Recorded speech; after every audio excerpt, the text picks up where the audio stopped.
గత పాలకులు అన్ని రంగాలను పతనావస్థకు తీసుకువచ్చారని, రాష్ట్రాన్ని సమస్యల వలయంగా మార్చేశారని ఏపీ సీఎం చంద్రబాబు విమర్శించారు. పడకేసిన నిర్మాణ రంగాన్ని మళ్లీ పైకి తీసుకొస్తామన్నారు. నిర్మాణ రంగం అభివృద్ధిపై ప్రత్యేక దృష్టి సారించాం. ఈ రంగంపై 34 లక్షల మంది ఆధారపడి ఉన్నారన్నారు. ఉచిత ఇసుక విధానం తెచ్చి నిర్మాణ రంగానికి ఊతమిచ్చామని అన్నారు. గుంటూరులోని చేబ్రోలు హనుమయ్య మైదానంలో నరెట్కో ప్రాపర్టీ షోను సీఎం చంద్రబాబు ప్రారంభించారు. ఈ సందర్భంగా నిర్వహించిన కార్యక్రమంలో ఆయన మాట్లాడారు. కొత్త ఏడాది నిర్మాణ రంగం వేగంగా అభివృద్ధి చెందాలని కోరుకుంటున్నానని అన్నారు. గత ప్రభుత్వ హయాంలో ఈ రంగం అధ్వానంగా మారిందన్నారు. ప్రజలు తమని నమ్మి 93% స్ట్రైక్ రేటుతో విజయం కట్టబెట్టారన్నారు. అధికారంలోకి రాగానే రాష్ట్ర పునర్నిర్మాణం ప్రారంభించామని, ప్రధాని మోదీ విశాఖకు వచ్చి 2 లక్షల కోట్ల అభివృద్ధి పనులకు ప్రారంభోత్సవాలు, శంకుస్థాపనలు చేశారు. బ్రాండ్ ఆంధ్రప్రదేశ్ ఇప్పుడిప్పుడే ముందుకెళ్తోందని, నరెట్కో, క్రెడాయి వంటి సంస్థలు కలిసి ముందుకు రావాలన్నారు. రియల్ ఎస్టేట్ సమస్యల పరిష్కారానికి ముందుంటామని చెప్పారు. వైఎస్ఆర్ కాంగ్రెస్ పార్టీ పాలనలో అన్నింటికంటే ఎక్కువగా నిర్మాణ రంగం దెబ్బతిందని, అధికారంలోకి రాగానే ఈ రంగానికి ప్రాధాన్యత ఇచ్చామన్నారు. ఎప్పుడూ చూడని విధంగా భూ సమస్యలపై దరఖాస్తులు వస్తున్నాయని చెప్పారు.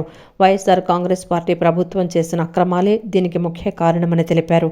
భూ కబ్జాదారులపై కఠిన చర్యలు తీసుకుంటామన్నారు. గత ప్రభుత్వ నిర్వాహకంతో టీడీఆర్ బాండ్లు తీసుకొని కొంతమంది నష్టపోయారన్నారు. స్వర్ణాంధ్ర విజన్ డాక్యుమెంట్ సాధన కోసం కృషి చేస్తున్నామని, తామొచ్చాక 4 లక్షల కోట్ల పెట్టుబడులకు సంతకాలు చేశామన్నారు. 5 ఏళ్లలో 20 లక్షల మందికి ఉపాధి కల్పించాలనేదే తమ లక్ష్యమని చంద్రబాబు అన్నారు. ఆంధ్రప్రదేశ్ రాష్ట్ర చరిత్రలో ఎప్పుడూ రాని విధంగా 2,08,000 కోట్ల రూపాయలకు ఫౌండేషన్లు వేశారు. ఇంకో పక్క ఇనాగరేషన్లు చేశారు. అంటే ఇప్పుడిప్పుడే కొత్తగా పెట్టుబడులు వస్తున్నాయి. విశ్వాసం పెరుగుతూ ఉంది. బ్రాండ్ ఏపీ ఇప్పుడిప్పుడే మళ్ళీ ముందుకు పోయే పరిస్థితి వస్తూ ఉంది. దీంట్లో అనేక రంగాలు పెట్టుబడులు వస్తున్నాయి. ఆ రంగాలు మీరు చూస్తే ఎప్పుడు కూడా నూతనమైన రంగాలను అందిపుచ్చుకోవడంలో ఒక పక్కన ఎన్డీఏ కానీ, తెలుగుదేశం పార్టీ కానీ ఎప్పుడూ ముందుంటాం. ఈరోజు మీరు చూస్తున్నారు, 95లో హైదరాబాద్లో ఏమీ లేని సమయంలో అంచెలంచెలుగా అభివృద్ధి చేసి ఈరోజు ఇండియాలోనే నెంబర్ 1 సిటీగా, మోస్ట్ లివబుల్ సిటీగా తయారు చేశామంటే ఆ రోజు చేసిన ఫౌండేషనే. అక్కడ కూడా ఆ రోజు నిర్మాణ రంగమే లేదు. అలాంటి నిర్మాణ రంగాన్ని ముందుకు తీసుకుపోయాం. స్టెప్ బై స్టెప్ అభివృద్ధి చేశాం, ముందుకు వచ్చాం. ఈరోజు మీరు చూస్తే ఒక విషయం మనం గుర్తుపెట్టుకోవాలి. ఒక ఎకో సిస్టమ్ క్రియేట్ కావాల్సిన అవసరం ఉంది. ఒక పక్క ఇండస్ట్రీస్ రావాలి, ఒక పక్క వ్యవసాయం అభివృద్ధి కావాలి, పర్యాటక రంగం కూడా ఊపందుకోవాలి.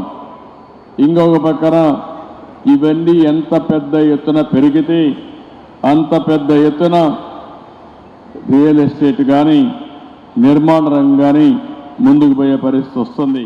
ఆవు బాగుంటే రైతు బాగుంటాడని, రైతు బాగుంటే దేశం బాగుంటుందని డిప్యూటీ సీఎం పవన్ కళ్యాణ్ అన్నారు. గత ప్రభుత్వం పాడి పరిశ్రమను నిర్వీర్యం చేసిందని మండిపడ్డారు.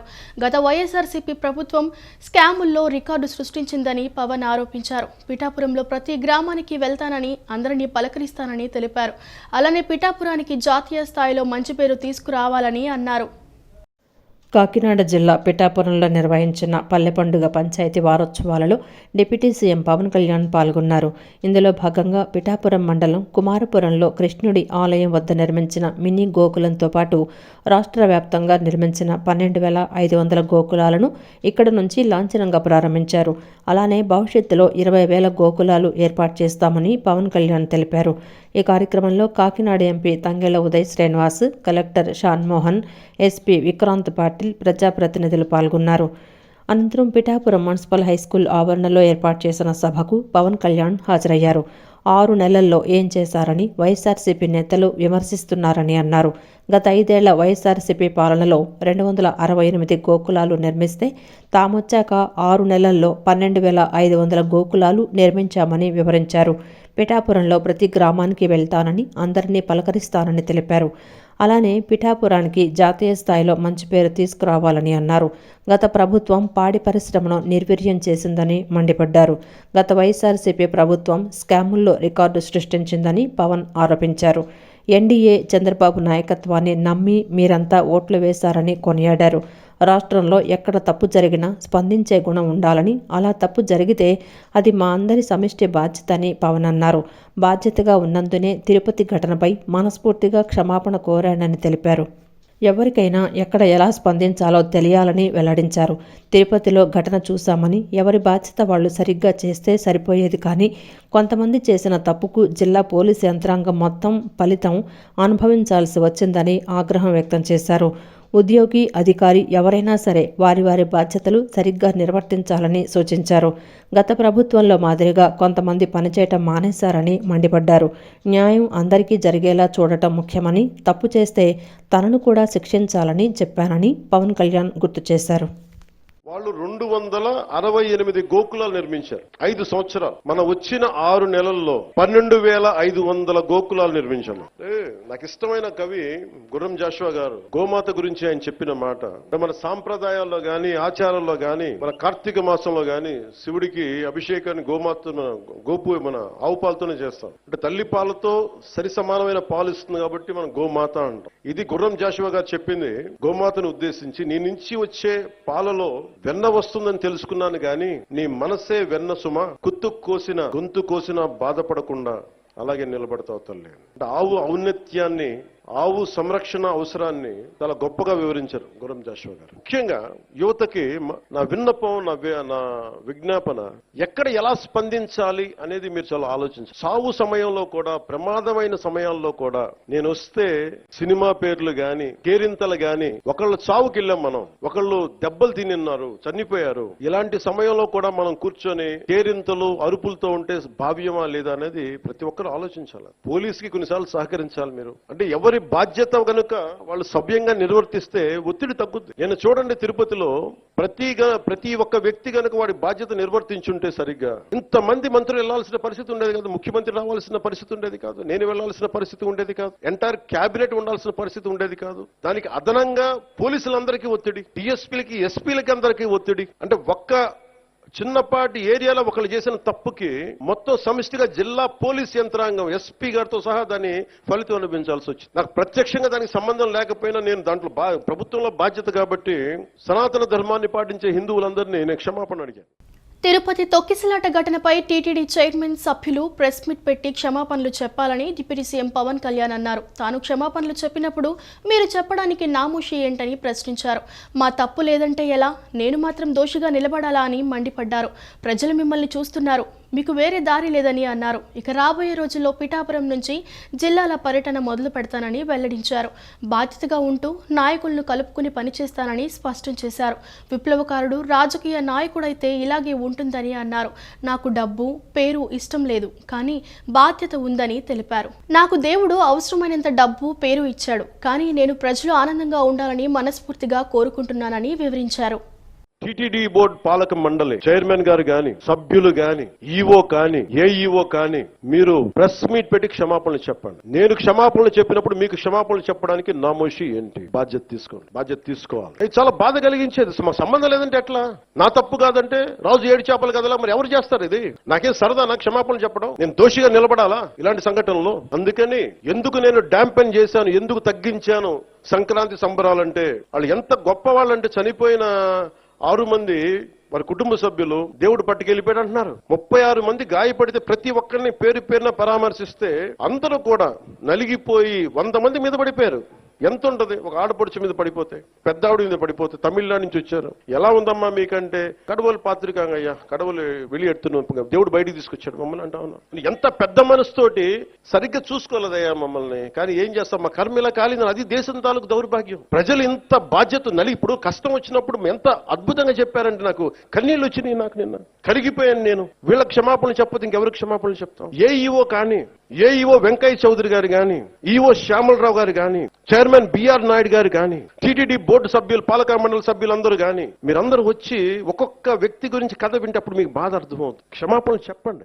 రాష్ట్రంలో రియల్ ఎస్టేట్ రంగం అభివృద్ధికి ప్రభుత్వం అన్ని చర్యలు తీసుకుంటుందని, గత 5 ఏళ్లలో రాష్ట్రం రియల్ ఎస్టేట్ రంగం తీవ్రంగా దెబ్బతిందని మంత్రి నారాయణ అన్నారు. భవన నిర్మాణాలు, లేఅవుట్లు, అనుమతులను సులభతరం చేస్తూ జీవోలు జారీ చేశామని చెప్పారు. దేశంలోని 10 రాష్ట్రాల్లో అధ్యయనం చేసి సరళమైన నిబంధనలు రూపొందించామని తెలిపారు. విజయవాడ బృందావన్ కాలనీలోని ఏ కన్వెన్షన్లో క్రెడాయి ప్రాపర్టీ షోను ఏర్పాటు చేశారు. ఈ ప్రాపర్టీ షోను రాష్ట్ర పట్టణాభివృద్ధి శాఖ మంత్రి పొంగూరు నారాయణ ప్రారంభించారు. ఈ కార్యక్రమంలో మంత్రి కొల్లు రవీంద్ర, ఎంపీ కేసినేని చిన్ని, ఎమ్మెల్యేలు గద్దె రామ్మోహన్, బోండా ఉమామహేశ్వరరావు, బోడే ప్రసాద్ తదితరులు పాల్గొన్నారు. ఈ సందర్భంగా మంత్రి నారాయణ మాట్లాడుతూ దేశంలోని 10 రాష్ట్రాలలో అధ్యయనం చేసి సరళమైన నిబంధనలు రూపొందించామని తెలిపారు. లేఅవుట్లలో రోడ్లను 12 మీటర్ల నుంచి 9 మీటర్లకు తగ్గించామన్నారు. 15 మీటర్ల లోపు భవనాలు నిర్మాణాలకు ఎలాంటి అనుమతి లేకుండా లైసెన్స్డ్ సర్వేయర్కు బాధ్యతలు అప్పగిస్తున్నామని తెలిపారు. రియల్ ఎస్టేట్ అభివృద్ధి చెందితేనే రాష్ట్రం అభివృద్ధి చెందుతుందన్నారు. భవన నిర్మాణాల కోసం ఆఫీసుల చుట్టూ తిరిగే పని లేకుండా సింగిల్ విండో విధానం అమల్లోకి తెస్తున్నామని, ప్రాపర్టీ షోలో నిర్వహణ ద్వారా కొనుగోలుదారులకు అవగాహన వస్తుందన్నారు. ప్రతి ఏటా 2 సార్లు రియల్ ఎస్టేట్ అసోసియేషన్ల ప్రతినిధులతో సమావేశం అవుతానని, ఎవరికి ఎలాంటి సమస్యలు ఉన్నా పరిష్కరించేలా చర్యలు తీసుకుంటామని మంత్రి నారాయణ స్పష్టం చేశారు. అనంతరం మంత్రి కొల్లు రవీంద్ర మాట్లాడుతూ అన్ని రంగాలు అభివృద్ధి చెందేలా ప్రభుత్వం అన్ని చర్యలు తీసుకుంటుందని అన్నారు. అలాగే గౌరవ ముఖ్యమంత్రి గారు కూడా, ఎందుకంటే ఇందక్కడ కేసినేని చిన్ని గారు చెప్పినట్లు హైదరాబాద్ నగర నిర్మాణంలో చంద్రబాబు నాయుడు గారి పాత్ర ఎవరు కూడా అబ్జెక్ట్ చేసే పరిస్థితి ఉంది. ఎప్పుడు కాదు, భవిష్యత్తులో ఎన్ని తరాలు మారినా హైదరాబాద్ నిర్మాణానికి చంద్రబాబు నాయుడు గారు ఆజ్యం పోశారు. మరి దాన్ని కంటిన్యూ చేశారు. తర్వాత వచ్చినటువంటి మరి రోసే గారు కానీ, కిరణ్ కుమార్ రెడ్డి గారు కానీ, రాజశేఖర్ రెడ్డి గారు కానీ, తర్వాత వచ్చినటువంటి కేసీఆర్ గారు కానీ వీళ్ళు కంటిన్యూ చేశారు కాబట్టి ఆ నగరం అద్భుతంగా జరిగింది. కానీ ఆంధ్ర రాష్ట్ర విభజన జరిగిన తర్వాత ఆంధ్ర రాష్ట్రంలో ఏం జరిగింది? జరుగుతున్నటువంటి అభివృద్ధి కార్యక్రమాలు మొత్తం కూడా ఆగిపోయి ఇవాళ మళ్ళీ అవి పునర్నిర్మాణం చేసుకోవాలంటే ఇవాళ అదనంగా 30-40% అదనంగా ఇవాళ ధరలు పెరిగిపోయినటువంటి పరిస్థితి. ఆ భారం ఎవరి మీద పడుతుంది? ఆ భారం ప్రజల మీద పడుతుంది, మన మీద పడుతుంది తిరిగి. ఇవాళ అవన్నీ కూడా మనం నిర్మాణం చేసుకోవాల్సినటువంటి అవసరం వచ్చింది. అనంతరం ఎంపీ కేసినేని శివనాథ్ మాట్లాడుతూ భవన నిర్మాణ కార్మికుల సమస్యలు పరిష్కరించడానికి సీఎం చంద్రబాబు కృషి చేస్తున్నారన్నారు.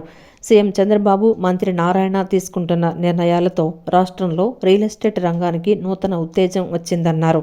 భవన నిర్మాణాలు, లేఅవుట్ల అనుమతుల నిబంధనలు సులభతరం చేస్తూ ప్రభుత్వం ఉత్తర్వులు జారీ చేయడం రాష్ట్రంలో రియల్ ఎస్టేట్ రంగానికి శుభపరిణామమని పేర్కొన్నారు. తాజా ఉత్తర్వులతో రాష్ట్రంలో రియల్ ఎస్టేట్ రంగం వేగం పుంజుకుంటుందని ఎంపీ ఆశాభావం వ్యక్తం చేశారు. అందరూ కూడా ఎవరైతే భవనం కొనాలనుకుంటున్నారో, బిల్డింగ్లు కొనాలనుకుంటున్నారో, ఇల్లు కొనాలనుకుంటున్నారో వాళ్ళందరికీ ఇది మంచి సౌకర్యం. అందరు బిల్డర్లు ఇక్కడ ఎగ్జిబిషన్ లాగా ఏర్పాటు చేసి వివిధ స్టాల్స్లో వాళ్ళు కట్టబోయే భవనాలన్నింటినీ ఇక్కడ ప్రదర్శించడం ఇవాళ విజయవాడ నగరంలో ముందుగా సంక్రాంతి వచ్చినట్టు ఉంది. అంతేకాకుండా ఇవాళ ఉదయమే 2 జీవోలు కూడా మున్సిపల్ అడ్మినిస్ట్రేషన్ శాఖ మార్చులు గౌరవ మంత్రి నారాయణ గారి ఆధ్వర్యంలో 2 జీవోలు కూడా ఇవ్వడం జరిగింది. ముందుగా వారికి బిల్డర్లందరి తరఫున కూడా థ్యాంక్ యూ చెప్తున్నాం, ధన్యవాదాలు తెలుపుకుంటున్నాం. ఎందుకంటే ఈ 2 జీవోల వల్ల ఇవాళ భవన నిర్మాణ రంగం వృద్ధి చెందుతుంది. అంతేకాకుండా చాలామంది కార్మికులు దీని మీద ఆధారపడి ఉన్నారు. గత 6 సంవత్సరాల నుంచి భవన నిర్మాణ రంగం ఇవాళ ఆంధ్రప్రదేశ్లో చాలా ఇబ్బందుల్లో ఉంది. కార్మికులందరూ ఇవాళ రోడ్లు పడే పరిస్థితి ఉంది. ఈ భవన నిర్మాణ రంగమే కాదు, ట్రాన్స్పోర్ట్ రంగం, ఇటువంటి అన్నీ కూడా ఈ భవన నిర్మాణ రంగం బాగుంటే అన్ని రంగాల్లోనూ వృద్ధి సాధిస్తుంది. కాబట్టి ఇటువంటి జీవోలు ఇచ్చి ప్రభుత్వం ఇవాళ చాలామందిని ఆంధ్రప్రదేశ్లో ఉన్న చాలా భవన నిర్మాణ కార్మికులని, ట్రాన్స్పోర్ట్ కార్మికులని అందరినీ కూడా ఆదుకుందని తెలియజేస్తూ ముందుగా మా ఇటువంటి అవకాశం ఇచ్చిన మా గౌరవ ముఖ్యమంత్రి నారా చంద్రబాబు నాయుడు గారికి, మున్సిపల్ అడ్మినిస్ట్రేషన్ మంత్రి నారాయణ గారికి ధన్యవాదాలు. అమరావతి రాజధాని ప్రాంతంలో అంతర్జాతీయ క్రీడా మౌలిక సదుపాయాలు రానున్నాయని విజయవాడ ఎంపీ కేసినేని శివనాథ్ అన్నారు. రాష్ట్రాన్ని క్రీడా ఆంధ్రప్రదేశ్గా తీర్చిదిద్దటమే సీఎం చంద్రబాబు నాయుడు లక్ష్యమని చెప్పారు. ఇందిరాగాంధీ మున్సిపల్ స్టేడియంను ఈ నెల 26వ తేదీ తర్వాత పూర్తి స్థాయిలో క్రీడాకారులకు అందుబాటులోకి తెస్తామన్నారు. విజయవాడ మొగల్రాజ్పురంలోని PV Siddhartha arts and science కళాశాల గ్రౌండ్స్లో నిర్వహిస్తున్న 68వ స్కూల్ గేమ్స్ అండర్-19 బాలికల జాతీయ వాలీబాల్ టోర్నమెంట్ ఘనంగా ముగిసింది. ఫైనల్ మ్యాచ్ తమిళనాడు కర్ణాటక జట్ల మధ్య హోరాహోరీగా సాగింది. ఈ మ్యాచ్లో తమిళనాడు జట్టు విజేతగా నిలవగా కర్ణాటక జట్టు రన్నరప్గా నిలిచింది. విజేతలకు బహుమతి ప్రదాన కార్యక్రమంలో విజయవాడ ఎంపీ కేశినేని శివనాథ్ ముఖ్య అతిథిగా పాల్గొన్నారు. విజేతలకు ట్రోఫీలు, సర్టిఫికెట్లు అందజేశారు. ఈ సందర్భంగా ఎంపీ మాట్లాడుతూ అమరావతి రాజధాని ప్రాంతాల్లో అంతర్జాతీయ క్రీడా మౌలిక సదుపాయాలు రానున్నాయని చెప్పారు.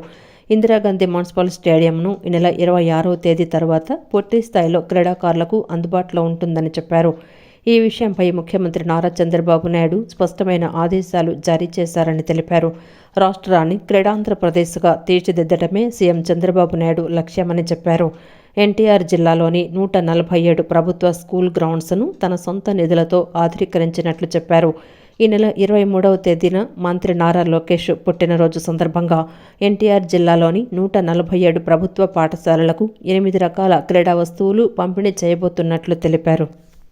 విజయవాడ నగరంలో ఉన్న అన్ని స్టేడియంలను కూడా మేము ఇవాళ వాళ్ళ ఇన్ఫ్రాస్ట్రక్చర్ పెంచి క్రీడాకారులకు వసతి సౌకర్యాలు కూడా కల్పించబోతున్నాం. ఇందిరాగాంధీ మున్సిపల్ స్టేడియం కూడా రేపు జనవరి 26 తర్వాత క్రీడాకారులకు తప్పితే వేరే కార్యక్రమాలకి ఉపయోగించవద్దని గౌరవ ముఖ్యమంత్రి నారా చంద్రబాబు నాయుడు గారు మా అందరికీ ఆదేశం ఇచ్చారు. అదేవిధంగా రేపు జనవరి 26 తర్వాత ఆ స్టేడియంను కూడా అథ్లెటిక్ ట్రాక్, మిగతా యాక్టివిటీస్ అన్నీ వచ్చే విధంగా చేయబోతున్నాం. తప్పకుండా క్రీడా ఆంధ్రప్రదేశ్గా మనం అందరం చూడాలి. మన పిల్లల భవిష్యత్తు చూస్తే వాళ్ళ ఇదివరకట్లాగా కాదు, క్రీడల్లో కూడా ఎంతోమంది పేరు ప్రఖ్యాతులు సంపాదిస్తున్నారు. మనం క్రికెట్లో చూడొచ్చు, వాళ్ళ హాకీలో చూడొచ్చు, అన్ని వాలీబాల్ కావచ్చు, అన్నిట్లోనూ. నిజంగా మన మధ్య మన విజయవాడ నగరంలో షటిల్ టోర్నమెంట్ జరిగితే విజయవాడ నగరానికే ఒక కళ వచ్చినంత ఆనందంగా ఉంది. ఎంతోమంది చిరు వ్యాపారులు కానీ, హోటల్ వ్యాపారస్తులు కానీ, ట్యాక్సీ డ్రైవర్లు కానీ, ఇటువంటి అందరూ ఈ క్రీడా ఉత్సవాల వల్ల జీవనోపాధి పొందుతున్నారు. తప్పకుండా అన్ని ఈవెంట్లు విజయవాడ నగరానికి అంతేకాకుండా ఆంధ్రప్రదేశ్కి వచ్చే విధంగా కృషి చేస్తామని తెలియజేస్తాం. మత సామరస్యానికి ప్రతీక హజ్రత్ షా బుఖారీ బాబా ఉరుసు మహోత్సవాలు అని Vijayawada police commissioner SV Rajasekhar Babu తెలిపారు. ఉరుసు మహోత్సవాలను పురస్కరించుకుని బాబావారికి పోలీస్ కమిషనర్ సాంప్రదాయం ప్రకారం ప్రత్యేక చాదర్ను సమర్పించి బాబావారి ఆశీస్సులు పొందారు. ఉత్సవాల ఏర్పాట్ల పట్ల సంతృప్తి వ్యక్తం చేశారు. ఎన్టీఆర్ జిల్లా కొండపల్లి పట్టణంలోని సుప్రసిద్ధ పుణ్యక్షేత్రమైన హజరత్ సయ్యద్ బుఖారీ బాబావారి 428వ ఉరుసు మహోత్సవాలు వైభవంగా ప్రారంభమయ్యాయి. ఈ ఉత్సవాల్లో పోలీస్ కమిషనర్ రాజశేఖర్ బాబు పాల్గొన్నారు. ప్రతి ఏడాది తరహాలో పోలీసు శాఖ తరపున పోలీస్ కమిషనర్ చాదర్ను తీసుకొచ్చారు. కమిషనర్ను గుర్రబండిపై మేళతాళాల నడుమ ఊరేగింపుగా తీసుకొచ్చి ఘన స్వాగతం పలికారు. సూఫీ మత గురువు అల్తాఫ్ బాబా వారిని సత్కరించారు. అనంతరం సిపి రాజశేఖర్ బాబు దర్గాలో ప్రార్థనలు నిర్వహించి దివ్యాశీస్సులు పొందారు. ఈ సందర్భంగా సిపి మాట్లాడుతూ ఉత్సవాల్లో పాల్గొనడం సంతోషకరమని అన్నారు. కులమతాలకు అతీతంగా భక్తులు బాబావారిని దర్శించుకోవటం మత సామరస్యానికి చిహ్నమన్నారు. ఈ సందర్భంగా సూఫీ మత గురువు అల్తాఫ్ బాబా, అజ్మీర్ దర్గా పీఠాధిపతి సయ్యద్ సుల్తాన్ హసన్ చిష్టి ఉరుసు మహోత్సవ విశిష్టతను వివరించారు. కొండపల్లిలో ఈ సయ్యద్ షా బుఖారీ దర్గాకు సంబంధించి చాదర్ సమర్పించడం ప్రతి సంవత్సరం కూడా పోలీస్ కమిషనర్ రావడం, చాదర్ సమర్పించడం అనేది ఆనవాయితీగా జరుగుతుంది. ఇందులో లక్షలాది భక్తులు విచ్చేస్తారు. వారి అందరికి కూడా మంచి జరగాలని చెప్పి ఈ దర్గాకు వచ్చి అందరూ కూడా ప్రార్థనలు తీసుకొని కలకాలం ఆనందంగా ఉండాలని నేను కోరుకుంటున్నాను. ముస్లిం సోదరులకి, హిందూ సోదరులకి, ఇక్కడ హిందువులు కూడా వస్తుంటారు, అందరికి కూడా నా శుభాకాంక్షలు తెలియజేస్తూ ఈ సాంప్రదాయం ప్రకారం ఈరోజు నన్ను వీరు పిలవడం నాకు చాలా సంతోషం. సో వారికి ధన్యవాదాలు తెలియజేస్తూ పోలీస్ శాఖను కూడా అప్రమత్తంగా ఉండాలని కోరుకున్నాను. ఎందుకంటే ఈరోజు రాత్రి ఏదైతే చందనం ఇచ్చే కార్యక్రమం ఉందో అక్కడ కొంత ఎక్కువ ఎగబడతారు కాబట్టి అక్కడ పోలీస్ శాఖ కూడా అన్ని పటిష్టమైన భద్రతా ఏర్పాట్లు చేశాము.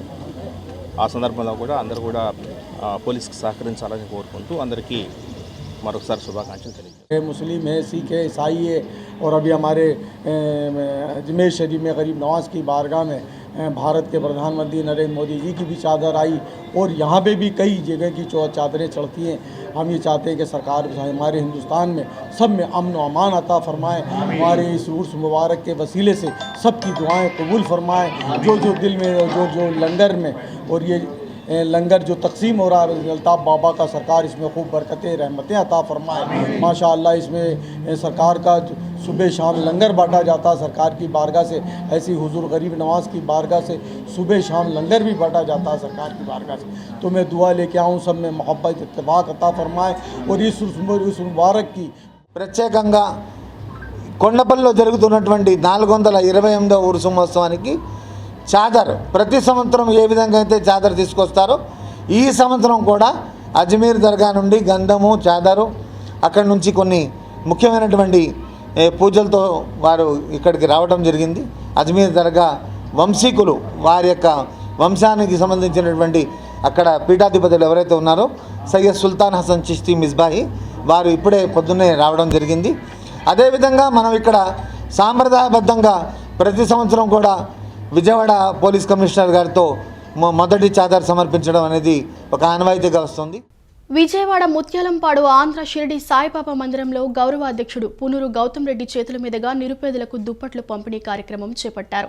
సాయిబాబా వారి ఆశీస్సులు భక్తజనం అండదండలతో ఈ సహాయక కార్యక్రమాలు చేస్తున్నామని గౌతమ్ రెడ్డి తెలిపారు. భక్తి కార్యక్రమాలకు ఎంతో ప్రాముఖ్యత ఇస్తున్నామో అలాగే సేవా కార్యక్రమాలకు అంతే ప్రాధాన్యత ఇస్తామని గౌతమ్ రెడ్డి చెప్పారు. గతంలో చేసిన భక్తి కార్యక్రమాలకు ముత్యాలంపాటు సాయిబాబా మందిరానికి ఇండియా బుక్ ఆఫ్ రికార్డ్ ప్రకటించడం చాలా ఆనందంగా ఉందని గౌతమ్ రెడ్డి తెలిపారు. భక్తుల యొక్క సహకారంతో తీసుకున్నటువంటి దుప్పట్లన్నింటినీ కూడా వారికి పంచడం జరుగుతుంది. గతంలో మాత్రం మేము ఈ జనవరి మాసంలో రోడ్లపైన చలిలో రాత్రిపూట పడుకునేటువంటి వాళ్ళకి అక్కడ డైరెక్ట్గా అక్కడికి వెళ్ళి వారికి కప్పటం అనేటువంటి జరిగేది.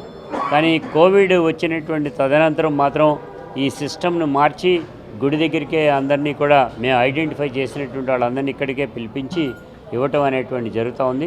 ఈ సందర్భంగా ముఖ్యంగా మేము తెలియజేసేటువంటిది దీనికి గల కారణం బాబాగారి ఆశీస్సులు భక్తజనం యొక్క అండదండతో ఈ కార్యక్రమాలు మేము చేయగలుగుతున్నాము అనేటువంటిది కూడా తెలియజేస్తా ఉన్నాం. ముఖ్యంగా ఈ సందర్భంగా కూడా మేము చెప్పేటువంటిది సేవా దృక్పథంతో చేసేటువంటి కార్యక్రమం ఈ గుడి నుంచి భక్తి పరవశమైనటువంటి కార్యక్రమాలు ఎంత ఇంపార్టెన్స్ ఉంటుందో సేవా కార్యక్రమాలు కూడా ఆ రకంగానే తీసుకుంటాం. వైకుంఠ ఏకాదశిని పురస్కరించుకుని విద్యాధరపురం మువ్వలవారి వీధిలోని శ్రీ లక్ష్మీ పద్మావతి సమేత శ్రీ కళ్యాణ వెంకటేశ్వర స్వామి వార్ల దేవస్థానం భక్తులతో కిటకిటలాడింది. భక్తులు తెల్లవారుజాము నుంచే బారులు తీరి స్వామివారిని దర్శనం చేసుకున్నారు. భక్తులకు స్వర్ణ శంకులో తీర్థమిచ్చారు. వైకుంఠ ఏకాదశిని పురస్కరించుకొని విద్యాధరపురం మువ్వలవారి వీధిలోని శ్రీ లక్ష్మీ పద్మావతి సమేత శ్రీ కళ్యాణ వెంకటేశ్వర స్వామి వార్ల దేవస్థానం భక్తులతో కిటకిటలాడింది. చతుర్వేద పారాయణం, నారాయణ ఉపనిషత్తులలో గోవిందనామాల మధ్య స్వామివారి దర్శనాన్ని ఇవ్వటం, విశేషార్చన, గోష్ఠీ కార్యక్రమాలు నిర్వహించారు. భక్తులు భారీ సంఖ్యలో ఆలయానికి చేరుకున్నారు. బారులు తీరి స్వామివారిని ఉత్తర ద్వారం గుండా దర్శనం చేసుకున్నారు. భక్తులకు స్వర్ణ శంఖులో తీర్థమిచ్చారు. ఈ సందర్భంగా తిరునగరి గోపాలాచార్యులు మాట్లాడుతూ 23 ఏకాదశులలో వైకుంఠ ఏకాదశికి విశిష్టమైన స్థానం ఉందన్నారు. ఇతర ఏ ఏకాదశి రోజైనా గుడికి వెళ్ళలేకపోయినప్పటికీ వైకుంఠ ఏకాదశి రోజున ఉత్తర ద్వారం ద్వారా వెళ్ళి స్వామివారిని, శ్రీమన్నారాయణుని దర్శించుకుంటే మోక్షం లభిస్తుందన్నారు. 1,000,000 రెట్లు పుణ్యఫలాలిచ్చే రోజు అని చెప్పారు. అతి పవిత్రమైన ఈ రోజు నుంచి ఉత్తరాయణ పుణ్యకాలం ప్రారంభమవుతుందన్నారు. స్వర్ణశంఖంతో తీర్థాన్ని తీసుకుంటే మోక్షం కలుగుతుందని చెప్పారు. ఈరోజు సాయంత్రం అశ్వవాహనంపై స్వామివారి ఊరేగింపు కార్యక్రమాన్ని నిర్వహిస్తున్నట్లు తెలిపారు. ఆలయ అధ్యక్షులు శ్రీరాములు ఈ దేవస్థానం 25 ఏళ్ల నుంచి ఉందని, స్వయంభూ దేవస్థానమని అన్నారు. ప్రతి ఏటా అభివృద్ధి చెందుతోందని తెలిపారు. దేవుడి కార్యక్రమాల కోసం కళ్యాణ మండపాన్ని నిర్మిస్తున్నామని తెలిపారు.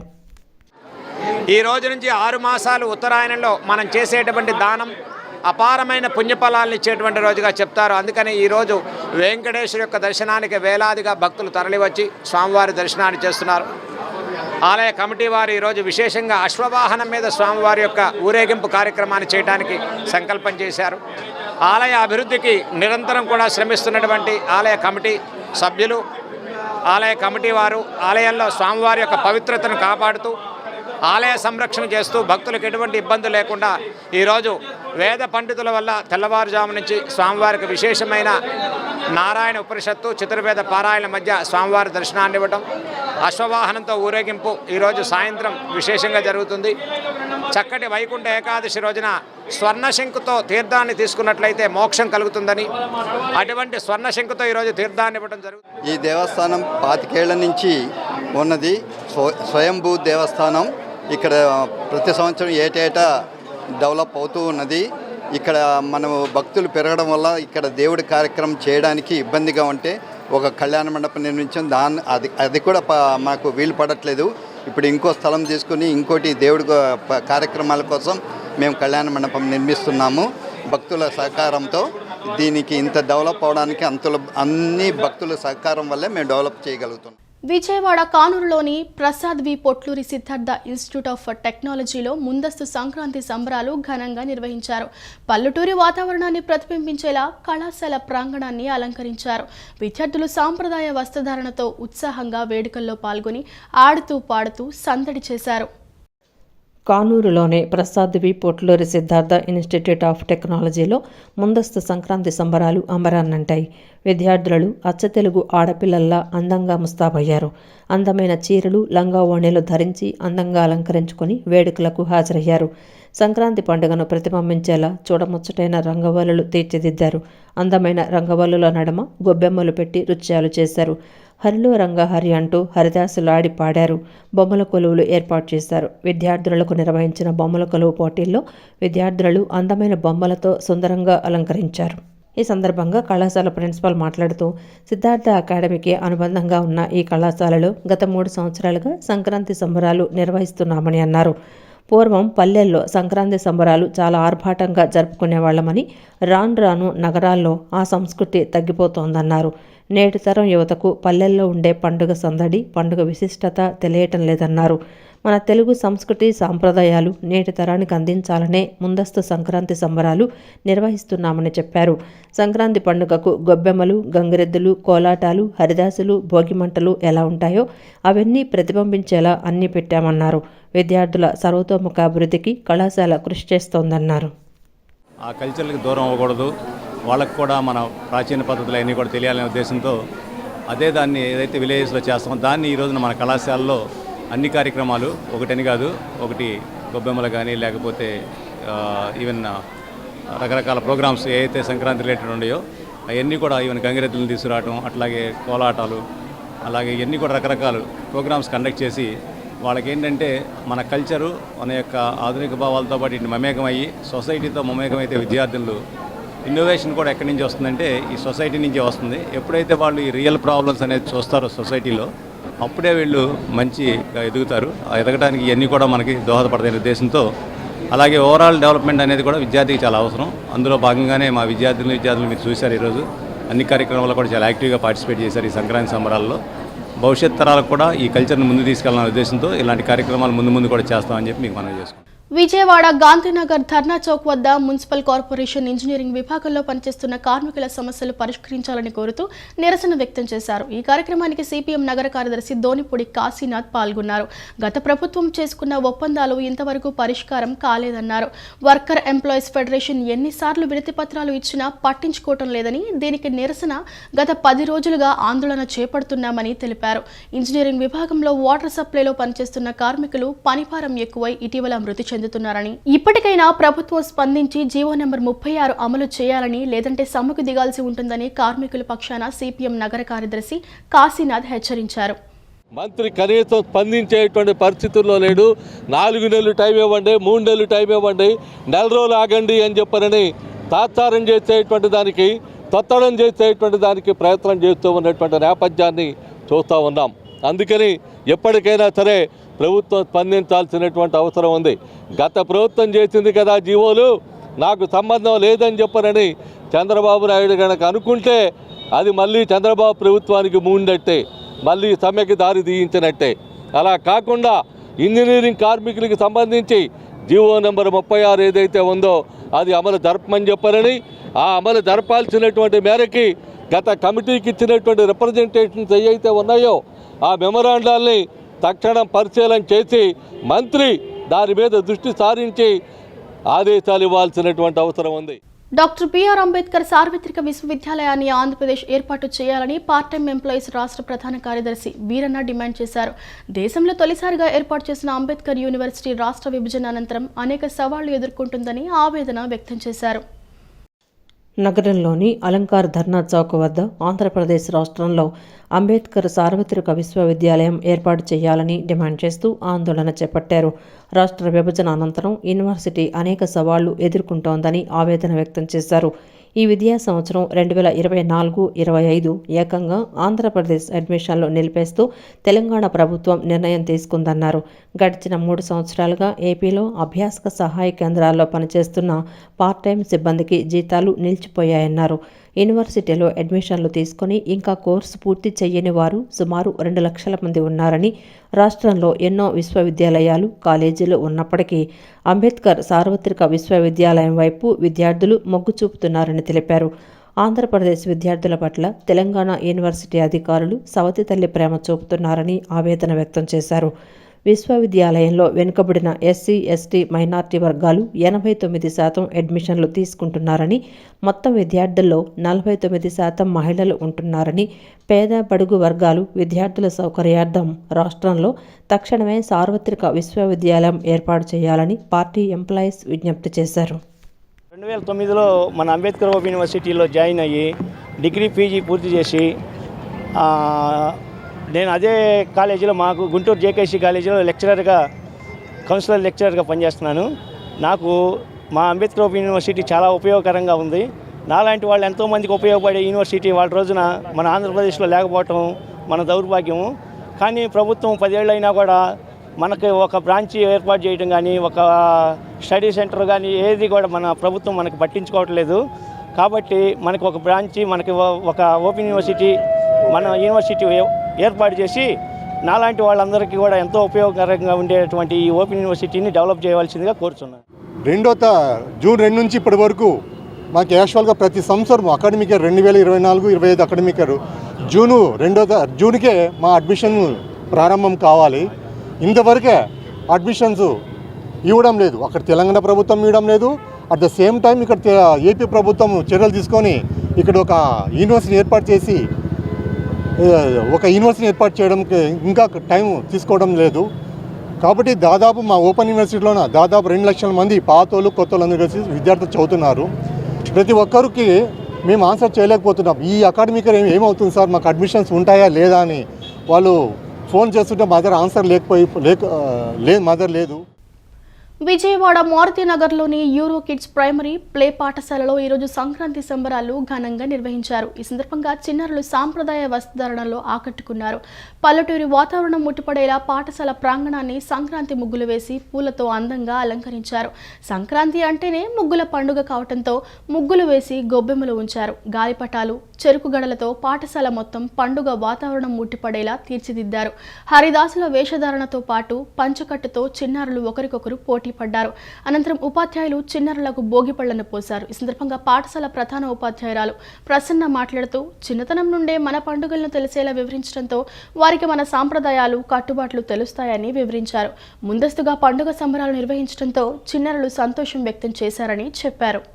ప్రతి సంవత్సరంలాగే ఈ సంవత్సరం కూడా భోగి, సంక్రాంతి, కనుమ పండుగని ముందుగానే సెలబ్రేట్ చేసి పిల్లలందరికీ ఈ సంక్రాంతి వైభవం గురించి చూపిస్తున్నాము. ఈ రకంగానే మేము భోగి మంటలు, భోగి పళ్ళు, బొమ్మల కొలువులు, పిల్లల ఆటలు ఇవన్నీ కూడా ఇక్కడ ఆర్గనైజ్ చేసి పిల్లలందరినీ ట్రెడిషనల్ డ్రెస్సెస్లో రమ్మని ఇక్కడ ఫెస్టివల్ని ఎలా సెలబ్రేట్ చేసుకోవాలి, పిండి వంటలు ఇలా ఈ ఫెస్టివల్కి ఎలా అందరూ గ్యాదర్ అయ్యి ఎలా సెలబ్రేట్ చేసుకుంటారో పిల్లలకి ఇది ముందుగానే మేము చూపించి వాళ్ళకి హాలిడేస్ ఇవ్వడం జరుగుతుంది. అలాగే నా తరపు నుంచి మా euro kids pre school Maruthi Nagar Suryaraopeta branches తరపు నుంచి అందరికీ భోగి, సంక్రాంతి, కనుమ శుభాకాంక్షలు.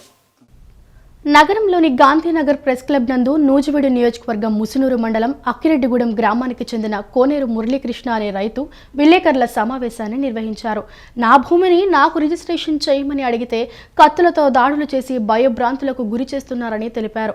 మా అత్తగారి పేరుతో 26 ఎకరాలు, నా భార్య పేరు మీద 18 ఎకరాలు చాట్రాయి మండలం సోమవరం గ్రామంలో భూములు కొనుగోలు చేశామని, ప్రభుత్వం లెక్కల ప్రకారంలో ఆ భూమి ఆన్లైన్ నమోదు అయిందని కోనేరు మురళీకృష్ణ తెలిపారు. రిజిస్ట్రేషన్ చేయించుకుందామని అనుకుంటే రెడ్ మార్క్ పెట్టి ఉందని, ఈ విషయంపై తహసీల్దార్ను కలిస్తే 20 లక్షల లంచం ఇవ్వాలని అడుగుతున్నారని తెలిపారు. రిజిస్ట్రేషన్ కోసం సీఎం చంద్రబాబు, మంత్రులు లోకేష్, కొలుసు పార్థసారథి దృష్టికి తీసుకువెళ్లి సమస్య పరిష్కారం కావటం లేదన్నారు. తహసీల్దార్ను కలిస్తే 20 లక్షల రూపాయలు ఖర్చు అవుతోందని చెప్తే వివిధ రూపాల్లో డబ్బులు ఇచ్చామని రైతు తెలిపారు. డబ్బులు ఇచ్చినా రిజిస్ట్రేషన్ చేయకుండా ఇది ఫారెస్ట్ భూమి, రిజిస్ట్రేషన్ అవ్వదని వంకలు చెబుతూ తాత్సరం చేస్తున్నారని, అదేమని గట్టిగా అడిగితే కొంతమందితో దాడి చేయిస్తున్నారని ఆవేదన వ్యక్తం చేస్తున్నారు. ఇప్పటికైనా ముఖ్యమంత్రి చంద్రబాబు నాయుడు, నారా లోకేష్ స్పందించి మాకు న్యాయం చేయాలని రైతు కోనేరు మురళీకృష్ణ కోరుతున్నారు. 63వ సంవత్సరంలో కొని వారు ఇది గుడివాడండి, మాదేనో ముస్నూరు మండలం, ఇది చాట్రాయి మండలంలో ఉన్న భూమి. అక్కడ కొంతమందిని ఇసుగొలిపి మా భూమికి, మాది 3 ఎకరాల 15 సెంట్లకి, రెడ్డి గారిది 4 ఎకరాల 30 సెంట్లకి కలిపి 7 ఎకరాల 45 సెంట్లు ఆక్యుపై చేసి ఫెన్సింగ్ వేసారండి. నైట్ వేస్తున్నారు. చేలోకి వెళ్తే మమ్మల్ని కొట్టి భయభ్రాంతులను చేసుకుంటూ అలా మా చేలోకి మేము వెళ్ళటానికే భయపడి వెళ్ళకుండా మానేస్తాం. ఫెన్సింగ్ వేసినా మేము వెళ్తే చంపేస్తామనే కాడికి ఉన్నారు. మాకు మంత్రి గారు అండ ఉంది, లేకపోతే ఎంఆర్ఓ గారు మా చేతిలో ఉంది. దీని అంతటికీ వాళ్ళు చేలో మా మనుషులు మేము వెళ్ళినప్పుడు మాట్లాడే మాటలు, మేము మంత్రి గారికి 50 లక్షలు ఇచ్చాం, నువ్వు ఇస్తే ఏమిస్తావు, లేకపోతే ఎంఆర్ఓకి మేము 20 లక్షలు ఇచ్చాం, నువ్వు ఇచ్చింది 5, మాకు ఈ భూమి మాది అని పూర్తి కబ్జా చేసి ఫెన్సింగ్ వేశారు. యేసుక్రీస్తు ఇచ్చిన రక్షణ భాగ్యాన్ని పొందుతూ ప్రతి ఒక్కరూ ఆ తండ్రితో ఐక్యమై నిత్య జీవనం పొందాలని saint Peter's cathedral father John Harish తెలిపారు. పాపాలతో మునిగిన వారి కోసం రక్షణ భాగ్యం కల్పించిన యేసుక్రీస్తు సేవలో ప్రతి ఒక్కరూ తరించాలని కోరారు. ప్రపంచ శాంతి కోసం యేసు పడిన కష్టాలను గుర్తుంచుకోవాలని ఆయన అన్నారు. 1 టౌన్ చిట్టినగర్ టైలర్పేటలోని సన్ రైజ్ యూత్ ఆధ్వర్యంలో గత 23 సంవత్సరాలుగా క్రిస్మస్ వేడుకలు కన్నుల పండుగగా జరుగుతున్నాయి. వేడుకల ముగింపు సందర్భంగా యూత్ ఆధ్వర్యంలో అన్నదాన కార్యక్రమం నిర్వహించారు. ఈ కార్యక్రమానికి ముఖ్య అతిథిగా తారాపేటలోని saint Peter's cathedral church father John Harish విచ్చేశారు. ఈ సందర్భంగా యూత్ సభ్యులతో కలిసి ఆయన ఈ అన్నదాన కార్యక్రమం ప్రారంభించారు. మొదట బాలయేసు విగ్రహం వద్ద ప్రత్యేక పూజలు నిర్వహించి ఆశీర్వచనం అందించారు. కార్యక్రమాన్ని ఉద్దేశించి ఫాదర్ జాన్ హరీష్ మాట్లాడుతూ పాపంలో మునిగిపోయి అంధకారంలో జీవిస్తున్న పాపులకు రక్షణ భాగ్యాన్ని కల్పించాలని యేసుక్రీస్తు జన్మించాడని చెప్పారు. తోటివారికి సాధ్యమైనంత వరకు సహాయం చేయడమే నిజమైన దేవుని సేవని అన్నారు. గత ఎన్నో ఏళ్లుగా క్రిస్మస్ వేడుకలను నిర్వహించడమే కాకుండా ప్రతి ఏడాది వేలాది మందికి అన్న వితరణ కార్యక్రమం నిర్వహించడం గొప్ప విషయమన్నారు. రాబోయే రోజుల్లో కూడా యూత్ సభ్యులందరూ ఇదే రీతిలో వేడుకలను మరింత వైభవంగా నిర్వహించాలని ఆకాంక్షించారు. మరి ఈ యొక్క ముగ్గురు రాజుల పండుగ దినము నాడు ఈ యొక్క అన్నదానాన్ని అనేక మందికి ఏర్పాటు చేస్తున్నటువంటి తరుణంలో అనేక మంది భక్తులు ఇక్కడికి వచ్చి అన్నదానాన్ని స్వీకరించి ఆ బాలయేసు యొక్క దర్శనాలను ఇవన్నీ కూడా చేసుకొని మరి వాళ్ళు ఎంతో సంతోషంతో సమాధానంతో వారి కుటుంబాలకు వెళుతున్నటువంటి తరుణంలో మరి వస్తున్నటువంటి ఈ భక్తులందరూ కూడా ఈ యొక్క క్రిస్మస్ పండుగ సందర్భంగా వాళ్ళందరూ కూడా శుభాకాంక్షలు తెలియజేస్తూ ఇటువంటి అన్నదాన కార్యక్రమాలు ఈ పేటలో ఈ సన్ రైజ్ యూత్ ద్వారా అనేకమైనటువంటి జరగాలని మేము కోరుకుంటూ ఆశిస్తూ ఎవరైతే ఈ యొక్క అన్నదానాన్ని ఏర్పాటు చేసుకున్నారో వాళ్ళందరూ కూడా అభినందనలు, ధన్యవాదాలు తెలియజేస్తారు. అనంతరం సన్ రైజ్ యూత్ సభ్యులు మాట్లాడుతూ గత 23 సంవత్సరాలుగా తమ యూత్ సభ్యులందరూ ఐకమత్యంతో ఈ సేవా కార్యక్రమాలను చేస్తున్నామన్నారు. కులమతాలకు అతీతంగా ప్రతి సంవత్సరం చేసే సేవా కార్యక్రమాలకు స్థానికులు పెద్ద ఎత్తున సంపూర్ణ సహకారం అందించారన్నారు. రాబోయే రోజుల్లో కూడా వేడుకలను అంగరంగ వైభవంగా నిర్వహిస్తామన్నారు. వేడుకల సందర్భంగా ఈరోజు అన్నదాన కార్యక్రమం అనేది జరుగుతున్నది మా టైలర్పేటలో. కావున మాకు సహకరించిన యూత్కి అండ్ మాకు సహకరించిన పేట వాళ్ళకి అందరికీ కూడాను కృతజ్ఞతలు తెలుపుకుంటున్నాము. ఇలాంటి కార్యక్రమంలో రాబోయే రోజుల్లో మరెన్నో జరపాలని మనస్ఫూర్తిగా మేము జరుపుకోవాలనుకుంటున్నాము. కావున మాకు సహకరించిన యూత్కి చాలా అభినందనలు తెలుపుకుంటున్నాము. వైకుంఠ ఏకాదశి సందర్భంగా కృష్ణా జిల్లా గన్నవరం శ్రీ వెంకటేశ్వర స్వామి ఆలయం భక్తులతో కిటకిటలాడింది. తెల్లవారుజాము నుంచే భక్తులు పెద్ద సంఖ్యలో తరలివచ్చి ఉత్తర ద్వారం ద్వారా స్వామివారిని దర్శనం చేసుకున్నారు. భక్తులు స్వర్ణ శంకులో తీర్థమిచ్చారు. ముక్కోటి ఏకాదశి రోజున ఉత్తర ద్వారం శ్రీమన్నారాయణుని దర్శించుకుంటే మోక్షం లభిస్తోందని, కోరిన కోరికలు నెరవేరుతాయని తెలిపారు. అతి పవిత్రమైన ఈ రోజు నుంచి ఉత్తరాయణ పుణ్యకాలం ప్రారంభమవుతుందన్నారు. వైకుంఠ ఏకాదశి సందర్భంగా ఆలయాన్ని పూలు పుష్పాలతో అందంగా ముస్తాబు చేశారు. స్వామివారి దర్శనానికి విచ్చేసిన భక్తులకు తీర్థ ప్రసాదాలు అందజేశారు. చెట్టినగర్ సెంటర్లోని శ్రీ పద్మావతి గోదాదేవి సమేత శ్రీ వెంకటేశ్వర స్వామి వారి దేవస్థానంలో ముక్కోటి ఏకాదశి సందర్భంగా స్వామివారికి ప్రత్యేక పూజలు నిర్వహించారు. వేకువజామున భక్తులు సహస్ర గోవింద నామార్చన అత్యంత భక్తి శ్రద్ధలతో నిర్వహించారు. ఉభయ దాతలుగా స్వామివారికి ప్రత్యేక పూజలు నిర్వహించారు. ముక్కోటి ఏకాదశి సందర్భంగా స్వామివారిని ఉత్తర ద్వారం గుండా దర్శించుకోవడానికి భక్తులు బారులు తీరారు. వేకువజామున 5 గంటల నుండి క్యూ మార్గాల్లో బారులు తీరారు. భక్తులకు ప్రసాదాలను ఆలయ సిబ్బంది పంపిణీ చేశారు.